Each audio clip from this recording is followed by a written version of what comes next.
So first of all, let me talk about this. I feel like you might be dealing with this person. This is shown up here, so this is your energy. You're trying to convince somebody, the Queen of Wands, a fire sign, Sagittarius, Aries, or Leo, male or female. And I'm sensing for many of you, this is a mother, a father, somebody that you are trying to, you're trying to tell them like, here's what you should do. It's going to be really good for you. And I feel like they're kind of looking the other way. They're turning a blind eye. On the one hand, they understand on a very deep intuitive level that you're giving them good advice, that you're giving them, advice from the heart because you want what's best for them. But on the other hand, I feel like they're looking for a little bit more fun, a little bit more adventure, and they're not ready to hear what you have to say. And I also feel as well, this is somebody that I'm seeing an energy of a clique here, like a social grouping where you belong to one social grouping. They're listening to another person from outside of this interaction. Okay, so it's like they have an emotional tie here with somebody else, and they're going to work and make decisions based on the interests of what's good for them as well as what's good for the other person that they might be emotionally invested in. And so I want to say, like, yes, you can talk until you're blue in the face. When it comes down to making the decision, they're heavily influenced by a third party. And I feel for many of you, this is like a fire sign that you are dealing with who has possibly someone with dependency issues, like some type of, they're trying to get their life in order. And I feel like, they're trying to do the right thing, but they have out external influences that you are not aware of. And so even though you're telling them and they understand what you're telling them, they agree with you, they're going to make decisions based on, previous alliances, previous arrangement. I do feel a lot of office politics here at work. And I feel for some of you, this might be in a work environment as well. It might be like a supervisor or somebody that you're interacting with heavily in a work environment, and they're not listening to you, even though you're trying to, steer them in the right direction. You're appealing to their sense of reason. But I feel like whatever it is, it's not appealing to them on an emotional level. And that's why you might not be able to get through to them. I mentioned this before, Libras, and I feel like this needs to be said again, okay? I mentioned this, I believe, in the mid-month reading, where I feel like for you and Aquarius, you have a really difficult time speaking about feelings, speaking from the heart, speaking about emotions. It's almost like, as all human beings, you feel things on a deep level. But when it comes to the way that you express things, you're very factual, you're very pragmatic, and you're very fact-based. And a lot of the times, I feel like in order to persuade people to do things that you want or to do things that is best for you, you have to put in a little bit of a human touch to it.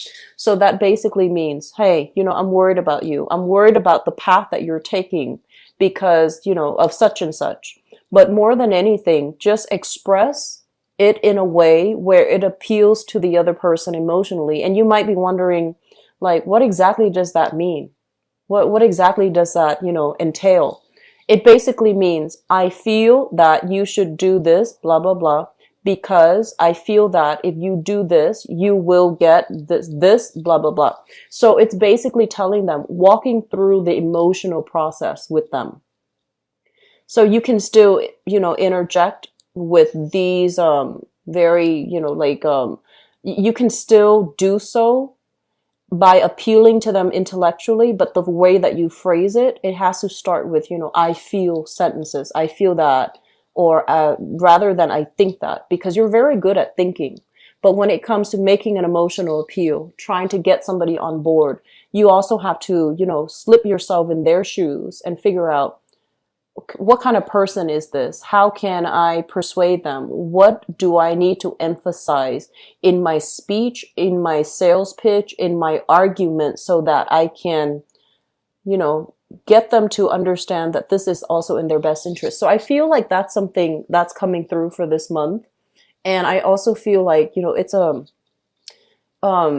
if it's not handled correctly, I feel like you might not be able to achieve what you want, or you might not be able to persuade the other person from coming to your point of view, because I feel like emotionally they're already wrapped up in other things, okay? And what we have as well, we have another water sign here. So this is a Pisces, a Cancer, or a Scorpio. This is the King of Cups. Pisces, Cancer, Scorpio, Sun, Moon, or Rising, male or female. And what I feel with this person is, I do feel this is a relationship partner that you're working things through with, that you're trying to, figure out like what to do. And what I'm getting from this is, let me look at these two cards in conjunction to one another. I'm sensing that for this month, the major theme here is travel. The major theme here is, reassessing whether or not the relationship is restrictive or whether the relationship is enough for you to build upon. And I feel like for some of you, you might care about a person, but when it comes to like, okay, where do I see me and this person 5 years from now, career-wise? Are we able to be in the same geographical location? Is it practical for us to do the long distance relationship? Is it practical for us to maintain this relationship even though there are, some disagreements, even though I'm sensing some of you are feeling claustrophobic in a relationship. And while you do care about this person, because this is a very loving, very caring, very nurturing type of a person. But the partner that you might be dealing with, I feel like they do come and go. And usually I look at, the couples card, the king and the queen of the same suit. It's almost like two people living far away from each other. Or either one person is traveling heavily and they're not able to be physically and emotionally present when you need them. So there's a little bit of a topsy-turvy energy, turbulent energy coming through as it relates to your relationship partner. And I feel like many of you are reassessing, like, can I still grow in this relationship? Is it making me happy, or am I feeling stifled? And I'm also sensing as well, and this is fine. I'm sensing some of you are ready to go out, meet new people, date around. You might not want to put yourself on hold for just one person. You might just want to go out and, feel the need to make connections, date multiple people, and that's fine. But I do feel that you're caught between what your intellect is telling you, this is, give it another try, give the relationship another try. And you're caught between your emotions, and your emotions basically screams out, I want to explore. I want to live my life. I want to be unencumbered. I want to, experiment a little bit. So I feel like that's what's really happening here. So we do have some inner conflict playing out in your life, but I also feel as well, this is a situation where I don't feel like it's gonna be intense. I feel that it's more overcoming internal conflicts, trying to figure out what is the best course of action for me and what's the best step for me to take right now. So let me talk about the freedom of movement situation. I feel like for the past few months, there were things physically for the past few months. So possibly, in that June timeframe, I feel like there were July. So I feel like there were a few things blocking your path when it comes to like forward momentum, forward movement, even freedom of movement, feeling free to come and go as you please. There was something physically barring your path. For some of you, inclement weather. For others of you, lack of transportation. And then for others of you, financial worries, even like working really, really late. And then, you wake up really early to get to work. And then by the time you get off work, it's like nighttime and you go home and you repeat the whole process. So it just feels like life wasn't very enjoyable. There were a lot of restrictions. And I also feel like you were really beating, kind of like being very hard on yourself feeling frustrated, feeling as if you're not good enough. And I also feel like feeling a little bit, this is a card about a victory. So I'm feeling for some of you, feeling frustrated because you feel like you failed in some capacity. This energy is uplifting because it's lifting, excuse me, because they're saying like the process needed to happen, the process of, defending yourself, the process of like having to put in the extra work to show what you are capable of, to prove to other your skills and to prove to others how determined, how responsible, and how strong and ambitious that you are. Once these things were able to be achieved, I feel like that's when progress is going to start. So I feel like some of you are in a work environment where you're starting from the bottom here with the Page of Pentacles. This is somebody starting out and they might not have all the skills. They might not be, adequately compensated based on the work that they're doing. But with it in the upright position, it basically means that it can be built upon. So right now things are a little bit frustrating, but sooner or later, you're going to get to the space where you feel good about the contributions that you're making. You feel adequately sufficient based on the salary that you're making, and you will feel as well appreciated by the people around you. So we have some things here that you still need to work out. And I also feel like for many of you, you might have, gone from a more like a creative field, like, art. I feel like more like liberal arts or even fine arts. And now you're finding yourself returning to work, trying to work in an environment that is very practical. It's very structured. It's a little bit rigid. And you're trying to navigate the energy, and you feel like it's a little bit claustrophobic and a little bit restrictive. Okay. So overcoming a lot of internal conflicts, I feel, is the major first step when it comes to being able to achieve, showing other people what your potentials are, what your capabilities are, what your skills are, and being able to do that before a job can come into the picture to give you exactly what you want.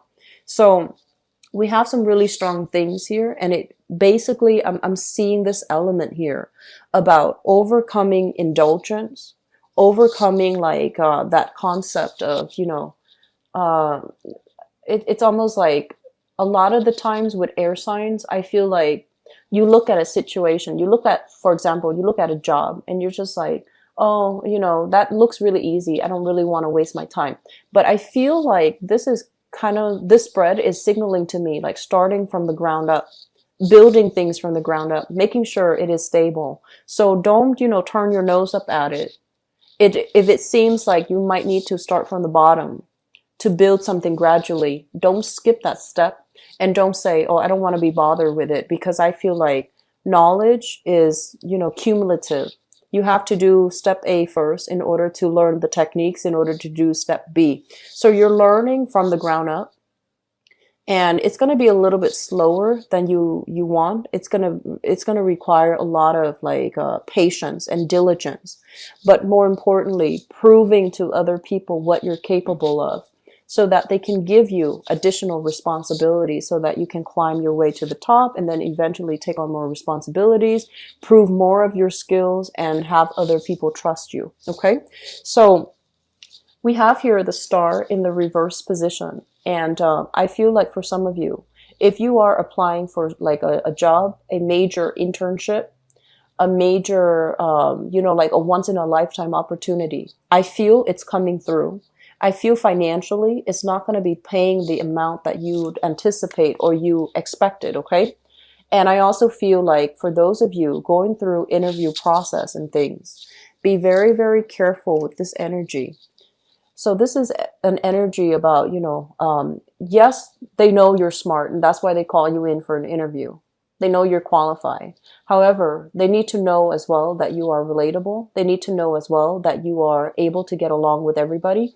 And this is not so much a problem for you Libras, but I feel some of you out there, you might take on this air where you want to show your skills and your expertise. You want to show your technical knowledge, but they might find that you are a little bit like less approachable than the next candidate who's really relatable, who's really nice, who's really like, bubbly. Okay, so we have a situation where it's like I see one position and then I see multiple people applying for that position because like it's converging as well. So just keep that in mind.